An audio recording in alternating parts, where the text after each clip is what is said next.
ఒకటి, మీరు ప్రతి నాయకుడికి బాధ్యత తగ్గించాల్సిన అవసరం ఉంది.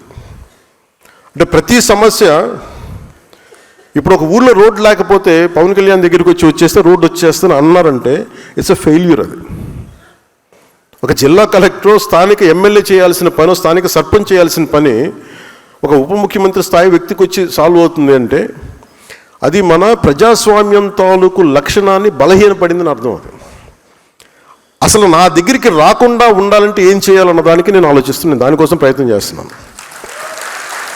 అంటే ఒక ఆడపిల్ల వచ్చి, ఒక చూపు సరిగ్గా లేని ఆడబిడ్డ ఇండియాని రిప్రజెంట్ చేస్తూ వచ్చి ఆ పాప అడిగింది, మా ఊరికి రోడ్డు వేయమని. అది ఎవరిని అడగాలి? నన్ను కాదు అడగాల్సింది. నిజంగా ఇంపాక్ట్ఫుల్గా గవర్నెన్స్ ఉంటే, అంటే ఇప్పుడు కాదు, ఒక 5 సంవత్సరాలని కాదు, గత దశాబ్దాలుగా మనం ఏం చేస్తున్నామంటే ప్రజాస్వామ్యం తాలూకు స్ట్రక్చర్ని వీకెన్ చేస్తున్నాం. నాయకుడు ఇంపార్టెంట్ అయిపోయాడు, వ్యవస్థను చంపేస్తున్నాం. అది మారాలి. అంటే ఎందుకు అంటే నాకు చాలాసార్లు నేను నక్సల్ గురించి మాట్లాడుతాను. ఎందుకు మాట్లాడతానంటే నాకు ఇంతమంది ఎందుకు వెళ్ళిపోయింటారు ఈ అడవుల్లోకి నాకు అర్థం కాదు ఇప్పుడు. అంటే ఎంత కోపం ఉండాలి వీళ్ళకి. ఆ కోపం ఎక్కడికి పోదు. మనం ఆపరేషన్లు చేయండి, ఇంకోటి చేయండి, కగారు చేసినా కానీ అది ఇంకో ఫామ్ తీసుకుంటుంది. అది సో దానికి ఏం మారాలి? దాని అల్టిమేట్ ముందు ఏంటి?